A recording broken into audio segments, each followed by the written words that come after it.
संपूर्ण उत्तर भारत में इस वक्त शीतलहर का कहर देखने को मिल रहा है और दिल्ली एनसीआर समेत कई राज्यों में आज घना कोहरा नजर आया। कोहरे के कारण तापमान में गिरावट भी दर्ज की गई है। घने कोहरे से यातायात पूरी तरह से प्रभावित। तो यूपी, हरियाणा, पंजाब, बिहार में काफी ज्यादा कोहरा देखने को मिला। उत्तर भारत में शीतलहर का कहर काफी ज्यादा देखने को मिल रहा है और दिल्ली एनसीआर समेत कई राज्यों में आज घना कोहरा छाया रहा। कोहरे के कारण तापमान में काफी ज्यादा गिरावट है। घने कोहरे से यातायात भी प्रभावित हो चुका है। यूपी, हरियाणा, पंजाब, बिहार में घना कोहरा है जिसके चलते यातायात पूरी तरह से प्रभावित। तो उत्तर भारत में शीतलहर का कहर देखने को मिल रहा है। दिल्ली एनसीआर में भी आज सुबह से ही घना कोहरा छाया हुआ है। घने कोहरे के चलते यातायात पूरी तरह से प्रभावित है और यूपी, हरियाणा, पंजाब, बिहार में कोहरे का प्रकोप देखने को मिल रहा है जिसकी वजह से यातायात भी बाधित है। और दिल्ली एनसीआर की बात करें तो दिल्ली एनसीआर समेत कई राज्यों में घना कोहरा आज सुबह से ही देखने को मिला और कोहरे के कारण तापमान में भी गिरावट दर्ज की गई है। घने कोहरे के चलते यातायात पूरी तरह से प्रभावित। चाहे हम ट्रेनों के आगमन की बात कर ले, चाहे वाहनों की, हर जगह यातायात प्रभावित होता हुआ नजर आया है घने कोहरे के चलते और कोहरे के कारण तापमान में गिरावट भी दर्ज की गई है। तो घने कोहरे से यातायात पूरी तरह से प्रभावित होता हुआ यूपी, हरियाणा, पंजाब, बिहार में भी घना कोहरा देखने को मिला। कोहरे की चादर में लिपटे हुए हैं इस वक्त कई राज्य, जिसमें सुबह से ही आज आप देख सकते हैं कि विजिबिलिटी काफी कम है। तस्वीरें भी आपके सामने हैं। लोग शीतलहर से बचने के लिए, ठंड से बचने के लिए अलाव का सहारा भी ले रहे हैं। और आज सुबह की बात कर ली जाए तो विजिबिलिटी बेहद कम थी जिसके चलते जो वाहन है वो रेंगते नजर आए सड़कों पर। और आपको बताना चाहेंगे कि ट्रेन भी अपने निर्धारित समय से काफी लेट चल रही है। तो दिल्ली एनसीआर समेत कई राज्यों में घना कोहरा आज छाया रहा और अभी भी छाया हुआ है। सुबह से ही विजिबिलिटी काफी कम है। घने कोहरे से यातायात भी प्रभावित है। तो संपूर्ण उत्तर भारत में शीतलहर का कहर देखने को मिल रहा है। दिल्ली एनसीआर समेत कई राज्यों में घना कोहरा छाया हुआ है जिसके चलते लोगों को काफी ज्यादा परेशानियों का सामना तो करना पड़ ही रहा है। साथ ही यातायात भी पूरी तरह से प्रभावित होता हुआ। तो घने कोहरे के चलते तापमान में गिरावट दर्ज की गई है। ठंड काफी ज्यादा बढ़ चुकी है जिसके चलते लोग अलाव का सहारा ले रहे हैं।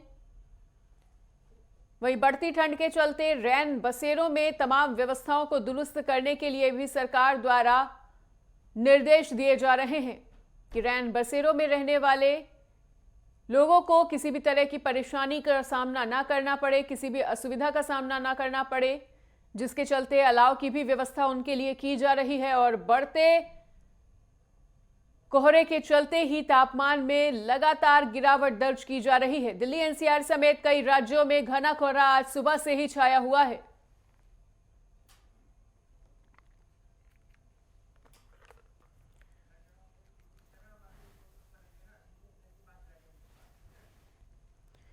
तो उत्तर भारत में शीतलहर का कहर काफी ज्यादा देखने को मिल रहा है और दिल्ली एनसीआर समेत कई राज्यों में घना कोहरा छाया रहा है।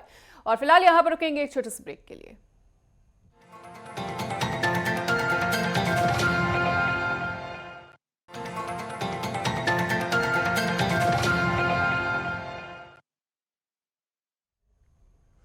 तो ब्रेक के बाद स्वागत है। और जैसा कि बात हो रही थी कि संपूर्ण उत्तर भारत में शीतलहर का कहर काफी ज्यादा देखने को मिल रहा है और दिल्ली एनसीआर समेत कई राज्यों में आज घना कोहरा छाया हुआ है। तो कोहरे के कारण सुबह से ही तापमान में गिरावट दर्ज की गई है और घने कोहरे से यातायात भी पूरी तरह से प्रभावित होता हुआ वाहन सड़कों पर रेंगते हुए नजर आ रहे हैं। और यूपी, हरियाणा, पंजाब, बिहार में घना कोहरा इस वक्त देखने को मिल रहा है। तो संपूर्ण उत्तर भारत में काफी ज्यादा शीतलहर का कहर।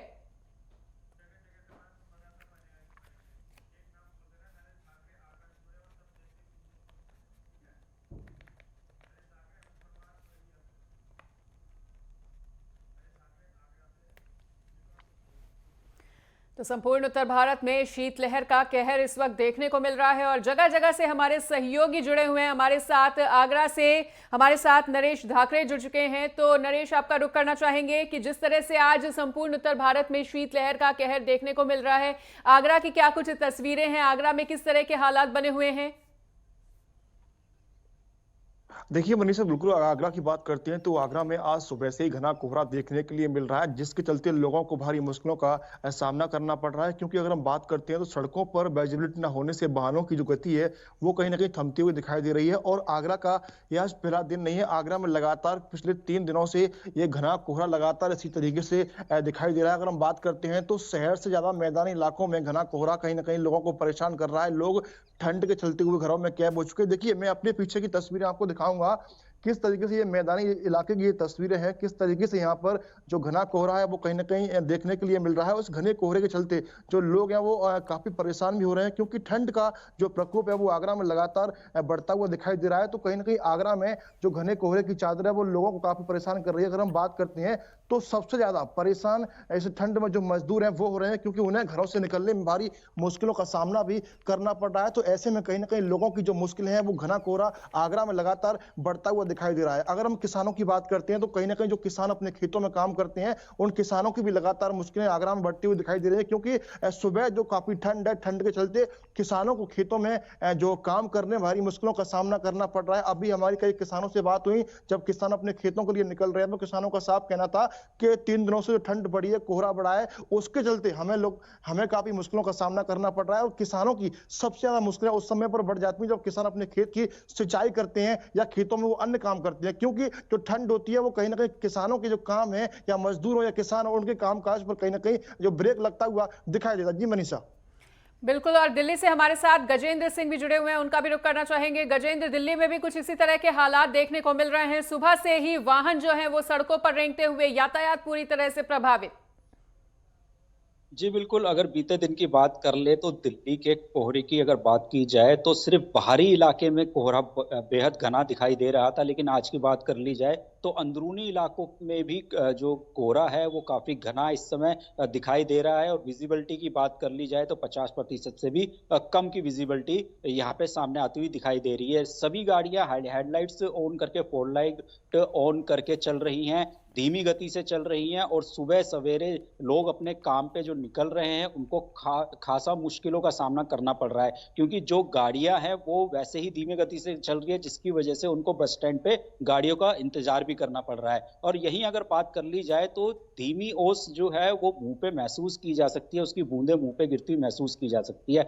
दिल्ली की जो सर्दी है वो कहावतों में भी काफी रही है। तो ऐसे में अब दिल्ली में सर्दी लगातार बढ़ती हुई दिखाई दे रही है। हालांकि अगर प्रशासन की बात कर ली जाए, रैन बसेरों की बात कर ली जाए, तो रैन बसेरों को दुरुस्त कर दिया गया है, अतिरिक्त कंबल देने को भी कह दिया गया है। लोग थोड़ी थोड़ी दूरी पे आपको अलाव जला के बैठे हुए दिखाई दे जाएंगे। चाय की दुकानों पे लोगों की भीड़ भी आपको दिखाई दे जाएगी, क्योंकि सर्दी से बचने का फिलहाल ये एकमात्र सबसे अच्छा जरिया लोगों को सुबह सवेरे महसूस होता है। वहीं अगर दिल्ली की सर्दी की बात कर ली जाए तो लगातार जो पारा है, आईएमडी की अगर बात कर ले, मौसम विभाग की अगर बात कर ले, तो अधिकतम दिल्ली का जो रहने वाला है वो 22 डिग्री रहने वाला है। न्यूनतम तापमान दिल्ली का 7 डिग्री के आसपास आज रहने की संभावना जताई गई है।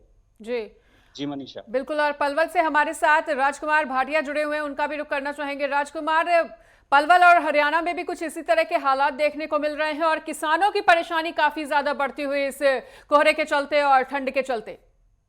जी मनीषा, बिल्कुल बताना चाहूंगा, किसानों के लिए भी कोहरा एक बड़ी समस्या बनकर आया है। किसान भी परेशान है इस भरी ठंड में, किस तरह से सिंचाई के लिए खेतों की तरफ जाएं। वहीं यातायात ने बेहद प्रभावित किया है इस कोहरे को लेके। यातायात का जैसे थम सा गया हो, केजीपी और केएमपी पे वाहनों की रफ्तार थमी दिखाई दे रही है। कहीं ना कहीं ये एक बड़ा खतरा होता है कि अगर एक गाड़ी किसी से टकराई तो उसके बाद एक के बाद एक गाड़ी टकराती चली जाती है। पिछले वर्ष भी इस तरह की कई मामले हादसे देखने को आए थे सामने, जहां कोहरे की वजह से एक के बाद एक बड़ी दुर्घटनाएं सामने आई। केएमपी और केजीपी के आसपास खेतों के होने की वजह से कोहरा सुबह 4 बजे इस हालात में हो जाता है कि वाहन यहाँ से चलाना बेहद मुश्किल हो जाता है। बड़ा जो इसका असर देखने को मिल रहा है यातायात पे ये। हालांकि एक तबके की बात करें तो पहाड़ों की ओर भी रुख कर रहे हैं इस ठंड का मजा लेने के लिए। वहीं एक तबका ऐसा भी है जो इस ठंड में गर्मी से बचाव के लिए किस तरह से अपना इंतजाम करे, उसे लेके परेशान है कि कैसे वो अलाव जला के, कैसे अंगीठियों से अपना गुजारा कर रहा है, वहीं एक बड़ी समस्या कोहरे को लेकर लोग सामने आ रही है। बिल्कुल। और अमित परवार हमारे साथ औरैया से जुड़े हुए हैं, उनका भी रुख करना चाहेंगे। अमित, औरैया में किस तरह के हालात बने हुए हैं? रैन बसेरों में किस तरह की व्यवस्था देखने को मिल रही है?